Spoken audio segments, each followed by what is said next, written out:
So I'm going to New York next week for my birthday. I'm going to see my friends, and I am also shooting the pictures for the merch while I'm there. So I'm super excited. I just feel really lucky. I feel really lucky. I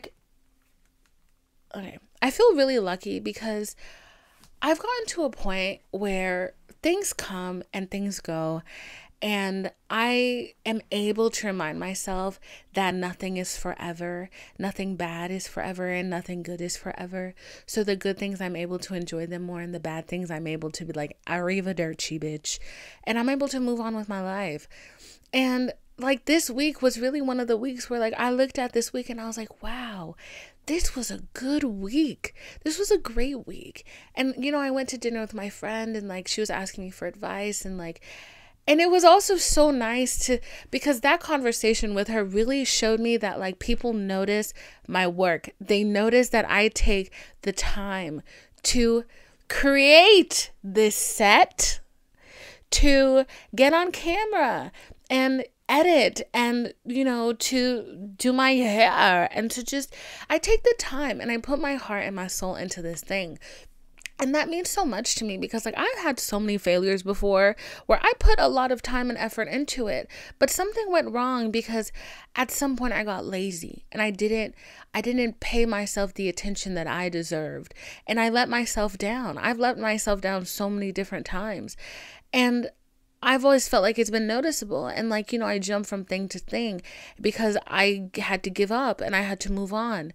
And I'm glad that like people see this and like they see that this is a great, good thing. And I just am really happy about it. This week alone, I want to say like 3 things that were on my vision board, like have kind of spun themselves into fruition, and it's kind of making me want to make another vision board. So I just might make another vision board just for funsies, because we're nearing the end of the year, and I think the end of the year, this time is the best time to start thinking about like your New Year's resolution. Because I feel like when you start thinking around like November, you're less thinking of like a panic. You're less thinking in a panic, and you're thinking, oh no, New Year's is coming, I need to fix these things. No, you start thinking about November, I feel like your mind is more likely and more keen to make a plan on how to you start mentally preparing yourself for the things that you want to do in the new year. Yeah, let's focus. For the things that you want to do in the new year. And I know that was one of the things that really helped me when I started therapy, because I started planning for therapy. I started planning for that new year. I started planning for 2021. I think September of 2020. So in September through October, I was applying for like therapy grants. I was looking for therapists. I was doing that shit because I knew that I wanted my first session with a therapist to be either after Christmas or the day after New Year's, bitch. I was like, no, like this is for real, like a New Year's resolution, and we're planning for it. And my first therapy session ended up being 4 days before Christmas. It ended up being December 21st, 2020.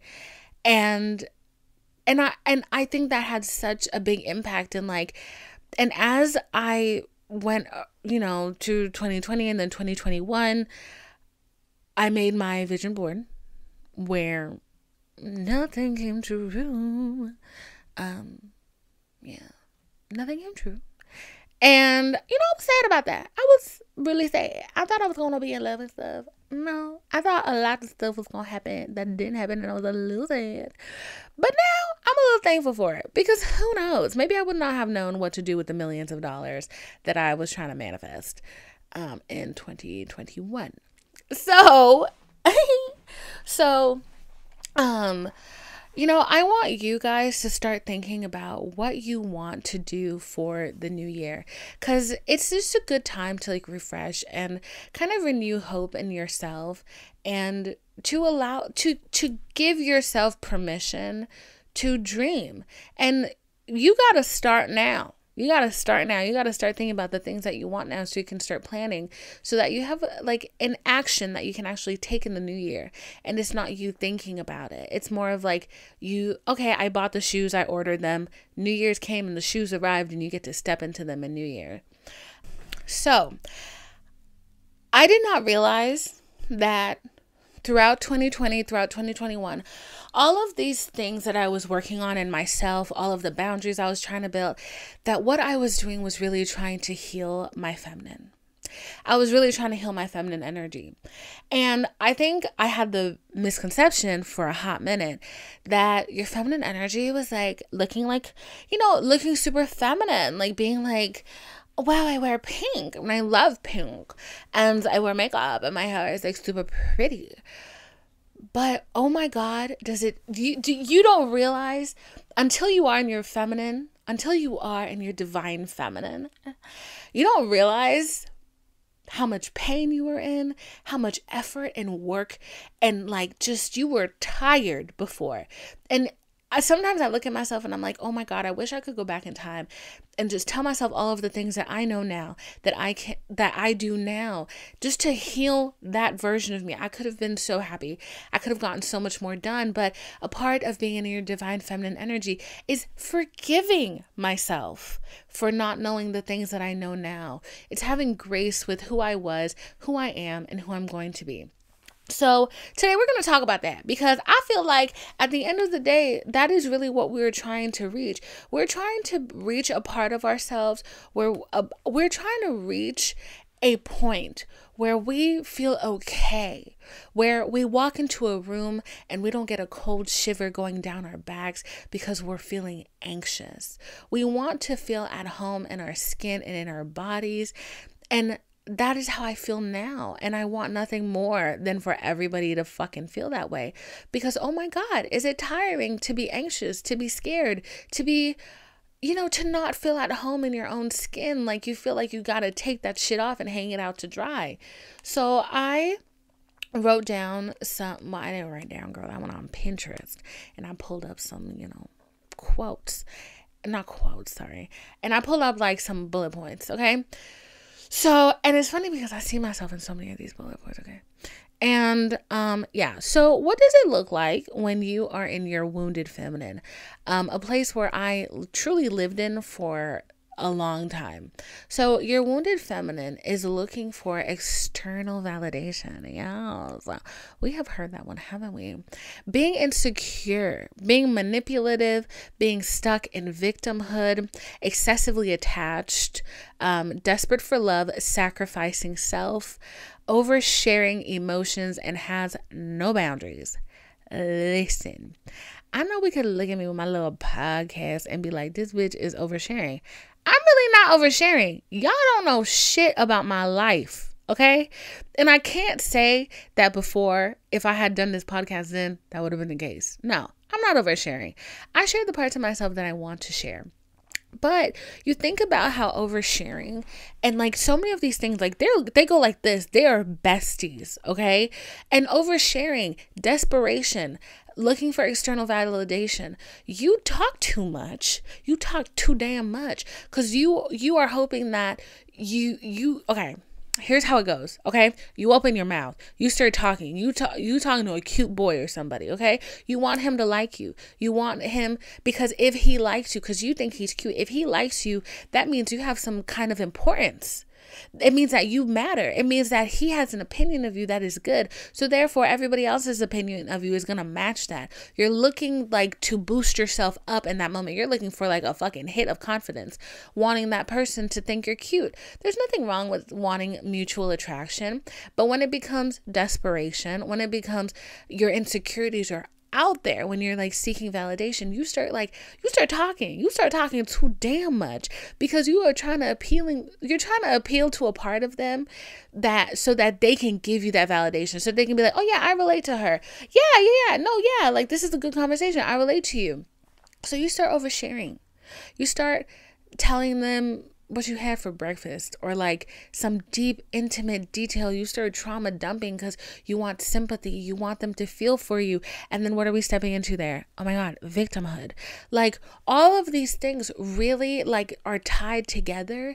And then there's another section of it. There's another side of it where it's when those things don't work and we're embarrassed, instead of being able to hold ourselves accountable for the things that we're doing wrong, we become cold, angry, bitter. We start like spewing that out at people. Now, okay, I know I'm on this podcast and I'm bitter as fuck, okay? But, and this is the difference, because I've seen the difference. Right now, I'm really in my misandrist era, okay? The people with the peepees is not doing it for me. Every time I think about them, I get mad. So yes, I'm bitter, but when I see somebody with a wee-wee, I don't have an attitude. I'm not mean. I'm not cold. I'm not bitter. I'm not none of it. Actually, the problem is, well, I mean, it's not a problem, which is a good thing. Actually, what ends up happening is when I see a cute man, girl, misandry who? I'm literally like, hey. Wait, did I say when I see a cute girl? Not the lesbian trying to sneak out of me. I'm kidding. I'm not gay. No.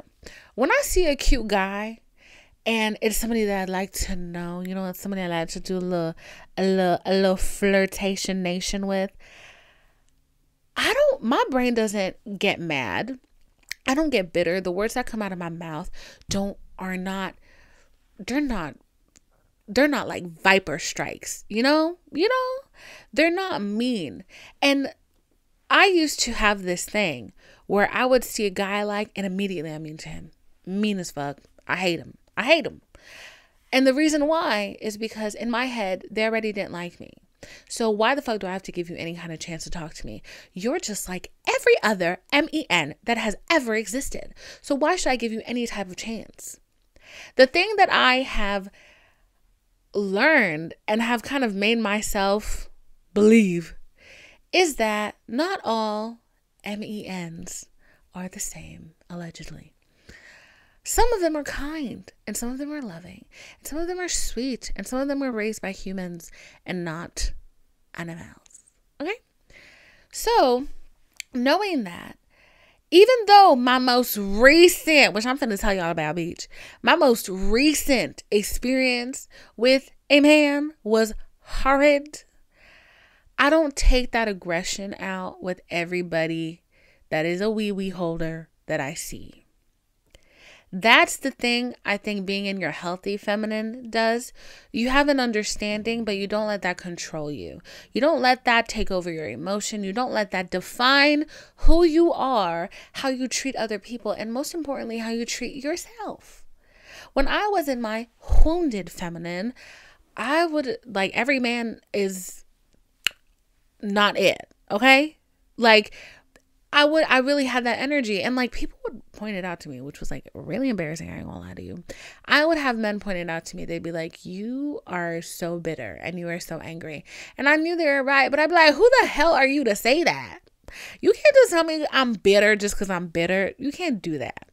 So I had to do a lot of work to get over that. And that was something that I had to tell myself, like, very pointedly. But it wasn't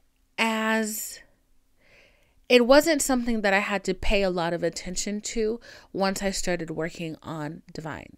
Once I started working on Divine, I realized that there were things in my life, there were feelings that I had that being in this room makes me feel really bad about myself. What about being in this room makes me feel really bad about myself? Is it the room? Or do I actually feel really bad every time I'm in any room? And it's just the fact that this room has mirrors, and I notice that I feel bad when I'm in this room. And I realize that, I feel bad in every room. So the problem was not the room, the problem was Divine. And then I had to go in and like talk to myself, and like when I did something, like, when you've done something that just doesn't sit well with you, that you feel it in your gut, you feel it in your heart, like it kind of squeezes your heart, and you're like, fuck, why'd I do that? Like, that's not something I'm proud of. Like, you question why you do it. And instead of like allowing myself to say, I fucked up, I'm a loser, I suck, I hate myself, fuck, like, I never get shit right, like, I suck, like, bro, like, you suck, like, I would do that shit. I'd be in the mirror like, Define, you suck. This is why nobody like you, bitch, this why you ain't got no friends. This why you ain't got no niggas. It's because you're a fuck up. Like, you're such an asshole. Like, I literally would say all of these horrible negative self-talks, like, at myself, quite literally in the mirror. And oh my God, was it like pulling teeth when I was like, all right, no more self-down talk. If I do something wrong, if I fuck up and I'm like, fuck, why'd I do that? I'd be like, be gentle with yourself. We can get to the bottom, but we're not going to cuss ourselves out. We're literally going to say, hey, yeah, that was kind of weird that you did that. Why do you think you did that? Well, I think I did that because I was kind of anxious. Well, why are you anxious? Yeah, well, I think that guy is really a lot cooler than me. And I'm feeling very insecure in his presence because I'm afraid he's not going to like me. Why does it matter if he likes you or not? Well, I mean, I'd like for him to like me. Okay, well, if he doesn't like you, like, you're still divine, right?